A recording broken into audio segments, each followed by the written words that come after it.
আমি ঠিক জানি না তিনি কি বলেছেন, যদি বলে থাকেন এটা তার ব্যক্তিগত মন্তব্য, এটা সরকারের বা আমাদের দলের কোনো সিদ্ধান্ত এখানে।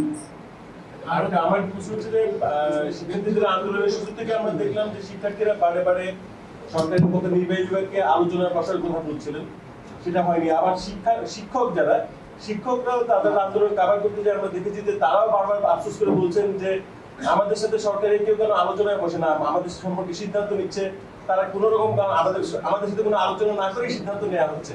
তাই বাংলাদেশ আওয়ামী লীগ কি আলোচনার বিষয়ে অনাগ্রহী হয়ে উঠছে কিনা? আলোচনা করে সমস্যা শিক্ষকদের সাথে তো পাশের রুমে আমি বসলাম না, এটা পরে, এটা ইদানিং প্রথম থেকে দেখা যাচ্ছিল যে শিক্ষকরা এই ছাত্র আন্দোলনের শুরু থেকে যেদিন থেকে 28 তারিখের আগ দিয়ে আমরা যখন শিক্ষকদের আন্দোলন কাভার করছিলাম, শিক্ষকদের ঢাকা ইউনিভার্সিটিতে কিংবা ছাত্ররা বারবার বলছিলেন যে আলোচনায় বসুক, আমাদের সাথে কেউ নির্বাহী বিভাগের শিক্ষকরা বলছেন যে আমাদের সাথে কেউ আলোচনা করছেন না কেন? বাংলাদেশ আওয়ামী লীগ কি আলোচনার পর থেকে সরে আসছে কিনা? আলোচনায় বিশ্বাস কে বলছে? শিক্ষকদের দাবি, শিক্ষকরা কিংবা ছাত্র। আমি যে বসলাম এটা কি সরকারের না? পরে এখন আমরা দেখছি পরে কবে আছে আলোচনা চলবে, আমি তো আলোচনা করছি, এখনো চলছে। তারপরে আমাদের শিক্ষা সংস্কৃতি বিষয়ক যে উপদেষ্টা আছেন তিনি কিন্তু প্রতিনিয়তই তাদের সাথে যোগাযোগ করছেন, কথাবার্তা বলছেন। শিক্ষার্থীরা এখন ক্লাসে ফিরে যাবেন, কিন্তু ইউনিভার্সিটি তো বন্ধ। এই অবস্থায় শিক্ষার্থীরা ক্লাসে ফিরে যাবেন এরকম তো সম্ভাবনা নাই। যখন হয় সম্ভাবনা, যখন খুলবে তখন সেটা দেখা যাবে, আস্তে আস্তে পর্যায়ক্রমে সবই হবে, খুলে দেওয়া। আমরা দেখছি যে ডক্টর ইউনূসকে প্রধানমন্ত্রী করে সামাজিক যোগাযোগ মাধ্যমে একটা ক্যাবিনেট দেয়া হয়েছে এবং আপনারা এটাকে কিভাবে দেখছেন? পাগলের তোলা। নামাজের সময় জুমার নামাজ তো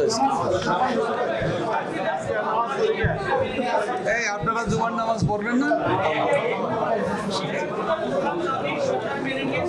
সংস্কার হয়েছে, কিন্তু এখন তারা 9 দফা দাবি দিয়েছে।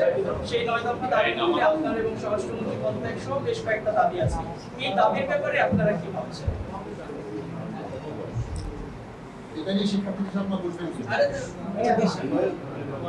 দেখুন, এই আমি একটা কথা পরিষ্কার করে বলতে চাই, আমি আজকেও বলেছি, সরকার অলরেডি বিচার বিভাগীয় তদন্ত কমিশন, এতে 3 জন বিচারপতি,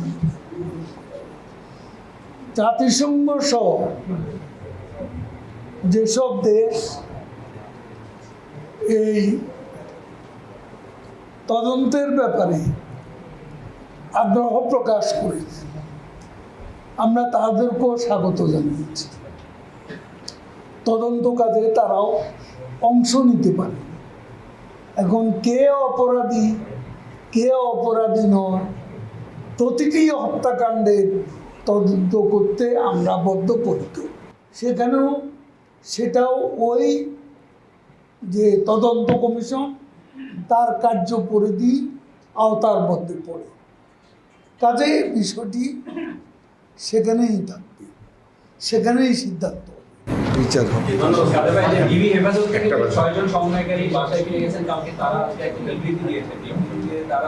সর্বশেষ যে কথা তাদের যে আন্দোলন চলবে, তো তাদের সাথে আবার আলাপ আলোচনা বা এই বিষয়ে আপনারা কোনো উদ্যোগ দিবেন কিনা? এই বিষয় থেকে আরে জুম্মার দিন না, আমাদের আলোচনা আছে। হ্যাঁ, যে তারা আজকেও যে বিবৃতি দিয়েছেন তাতে তারা বলেছেন যে 6 জন ডিবি হেফাজতে ছিলেন, যে আন্দোলন চলবে, এই বিষয়ে তাদের সাথে আপনারা কোনো আলাপ আলোচনা বা কোনো উদ্যোগ দিলেন কিনা? যাতে সরকার কোনো সিদ্ধান্ত নিলে আপনাদের জানাবো।